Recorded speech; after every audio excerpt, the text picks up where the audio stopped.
apóstolo Tomé, que se oferece para construir esse palácio. Então Gondofários passa todo o dinheiro, todo o ouro, tudo aquilo que ele iria investir para Tomé, e Tomé, ao invés de construir um palácio, ele distribui tudo aos pobres.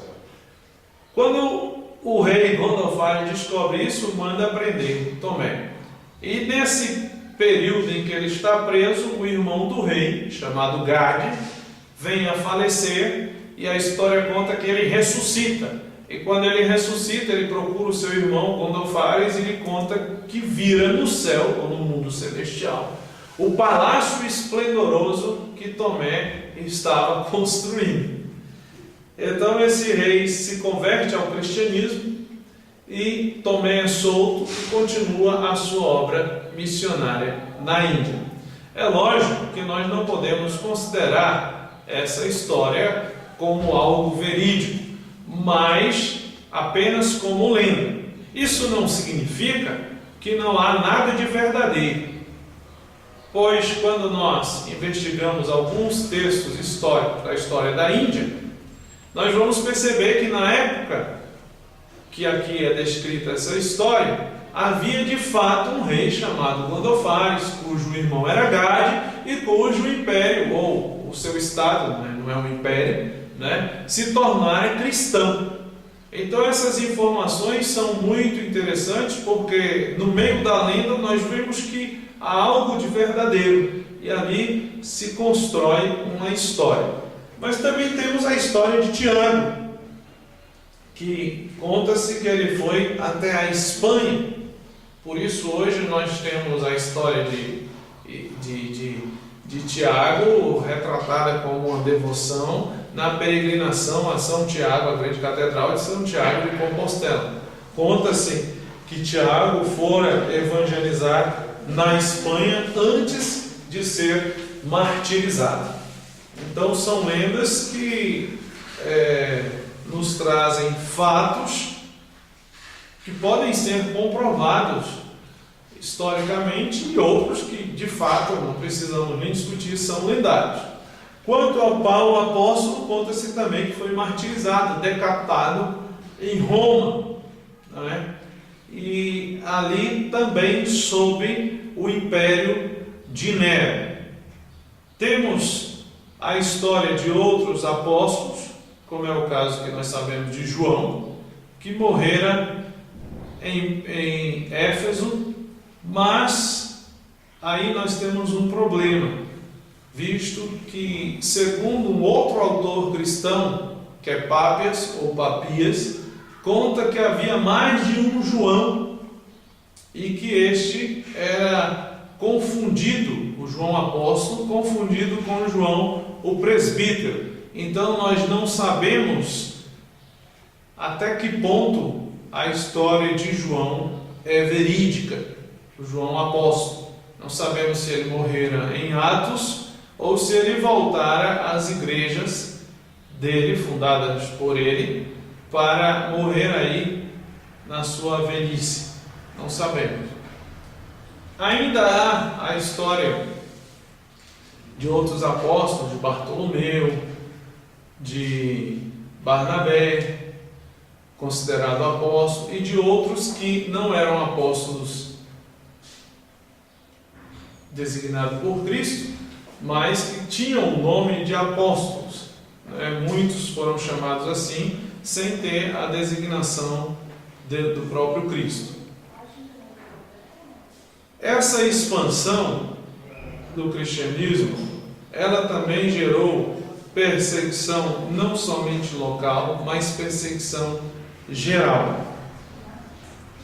Os apóstolos e todos os discípulos, também chamados de apóstolos, levaram o evangelho além fronteiras.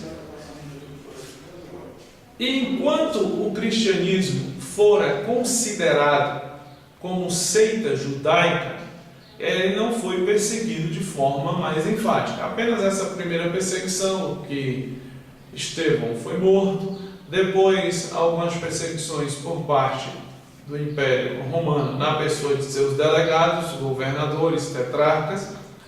Mas quando houve a distinção entre cristãos e judeus, né? Porque os próprios cristãos, nós podemos perceber isso em Atos dos Apóstolos, eles não se consideravam um grupo à parte, mas apenas um grupo que agora receberam o Messias. Eles frequentavam o templo, eles iam às reuniões do templo, mas de forma diferente dos judeus que não receberam a Jesus Cristo. No domingo eles celebravam a ceia, eles praticavam a ordenança do batismo. Então, mesmo tendo essas diferenças, eles não se consideravam uma seita judaica, apenas uma continuação da religião judaica. Enquanto isso perdurou, a perseguição parecia ser mais leve. Agora, quando isso, né, é destacado por conta do nacionalismo judeu e por conta da postura dos cristãos oriundos do mundo gentil, declarando que eles não fazem parte do judaísmo, então, não sei se por coincidência ou se por providência divina, a perseguição vai se intensificar. E isso nós vamos perceber sobre o império de Nero. E aqui nós queremos abrir a nossa história da igreja, nesse momento, ao estudo dessas perseguições. Como é que isso se deu? Por conta, primeiro, da dispersão, da expansão, e agora por conta dos falsos conceitos e preconceitos em relação ao cristianismo. A primeira grande perseguição, e uma das mais importantes, não porque foi a maior, porque nós vamos ver que há perseguições maiores e mais cruéis, mas porque foi a que desencadeou todas as outras, foi a perseguição sobre o imperador Nero. Nero foi um jovem que chegara ao poder em 54 depois de Cristo, devido a algumas intrigas de sua mãe, uma senhora chamada Agripina. E Nero, quando chegou ao poder, ele era um imperador jovem e que tomava algumas decisões que não eram tão ruins. Inclusive, algumas dessas decisões, algumas das leis outorgadas por Nero, traziam benefícios para as classes mais pobres do império e também para aqueles que eram colaboradores do império. Mas pouco a pouco, gradativamente, quando Nero foi se acostumando ao poder e adquirindo cada vez mais poder, ou tomando consciência desse poder, ele começou a se tornar um imperador desprezível, inclusive pelos membros de sua corte. Nero era odiado pelos seus atos de crueldade, que não poupavam nem os seus próprios familiares. Certa vez alguém foi em uma das festas no palácio e Nero gostou de sua esposa. O que ele fez? Mandou o seu marido, o marido desta mulher, para longe do império e tomou a mulher para si, sem contar outros atos cruéis que ele praticava na corte. O que interessa para nós não é apenas que Nero era um homem cruel, mas que ele promulgou um edito, um édito, onde os cristãos deveriam ser perseguidos e assassinados por conta de um fato que é muito conhecido, que ocorrera em 18 de julho de 64, que foi o incêndio de Roma. Roma tinha na sua constituição, a cidade de Roma, 14 bairros. E esse incêndio em 64 sob o império de Nero, ele destruíra 10 desses 14 bairros de Roma. E Nero, já odiado pelo seu povo e tido como um louco, ele foi o primeiro suspeito de haver provocado este incêndio. Todos desconfiavam de Nero, e Nero diante dessa calamidade, ele abriu os portões do palácio, ele abriu os portões dos prédios públicos, dos seus jardins, para acolher aqueles que perderam tudo. Ele estava promovendo uma forma de, não sei se eu posso dizer assim, mas é uma forma, o que a gente faz hoje, é uma campanha, mas não é bem uma campanha. Ele usava os bens do império para ajudar essas pessoas. Então ia tirando de onde podia para ajudar os seus pobres. E diante de tal desconfiança, Nero passou a como que procurar um culpado. Ele queria se eximir da culpa, e analisando esses fatos que eu mencionei antes e observando que dessas 4 cidades que restaram, as 4 cidades que não foram atingidas pelo incêndio, das 14 cidades que faziam parte de Roma, 2 dessas 4 cidades eram constituídas de habitantes judeus e cristãos. Logo, Nero teve a brilhante ideia, ou melhor dizendo, a demoníaca ideia de acusar os cristãos de terem posto fogo em Roma. Então ele apontou os cristãos como culpados. É lógico que sua corte não acreditou na culpa dos cristãos. É lógico que o povo não acreditara que os cristãos eram culpados. Fato que comprova isso é um escrito de Tácito, que escreve em seus anais que os cristãos provavelmente não eram culpados e que Nero ele tinha 100% de culpa, segundo os membros da corte. Mas fato é que ele colocara a culpa nos cristãos e os castigou por isso, transformando esses cristãos em tochas vivas, queimando-os em praças, revestindo-os de peles de animais cobertas de sangue e lançados aos cães e às feras. Ele era de tal crueldade que os próprios membros do poder romano criaram mais e mais desprezo por Nero.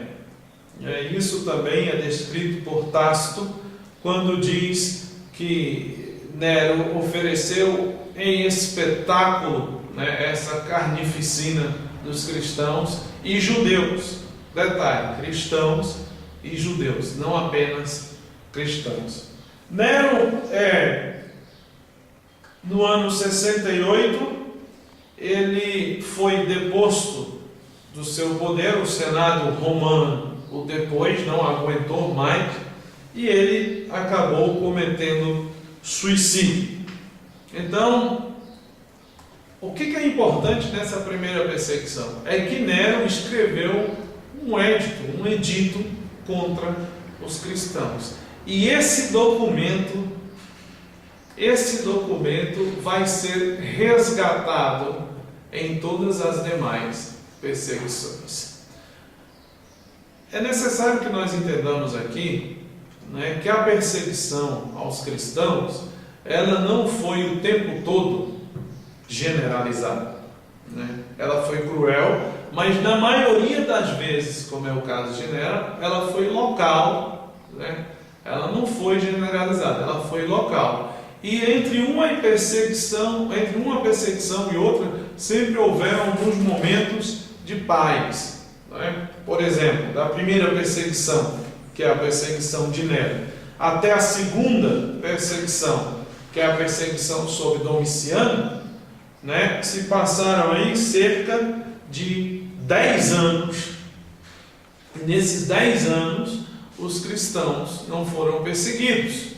Então havia tempo para respirar e continuar expandindo a mensagem do Evangelho.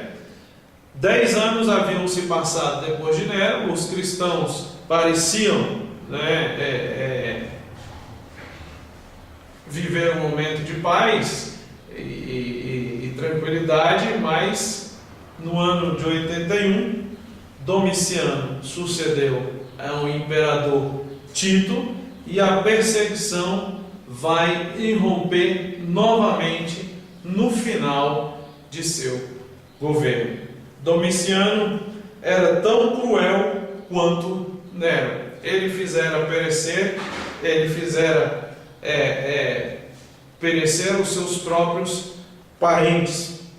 Seu parente, por exemplo, Flávio Clemente e a sua esposa Domitila foram executados sob as ordens de Domiciano.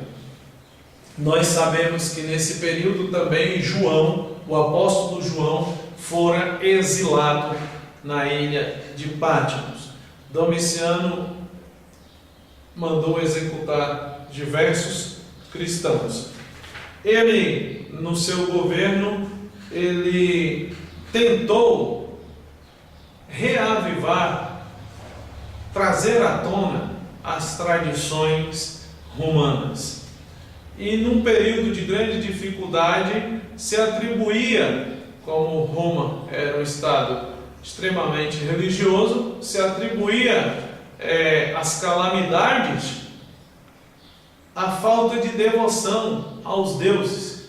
E como os cristãos estavam ali, e não adoravam os deuses romanos, e era necessário reavivar as tradições romanas, e nesse intuito de reavivar foi desenterrado o edito de Nero, o edito de perseguição, e sobrou para os cristãos. Depois de Domiciano, o império mais uma vez pareceu ter esquecido os cristãos. Assim, a fé cristã pôde se expandir mais um pouco. Só um detalhe, Domiciano ele foi assassinado em seu próprio palácio, provavelmente por uma conspiração do Senado romano. Até Domiciano, nós não temos relatos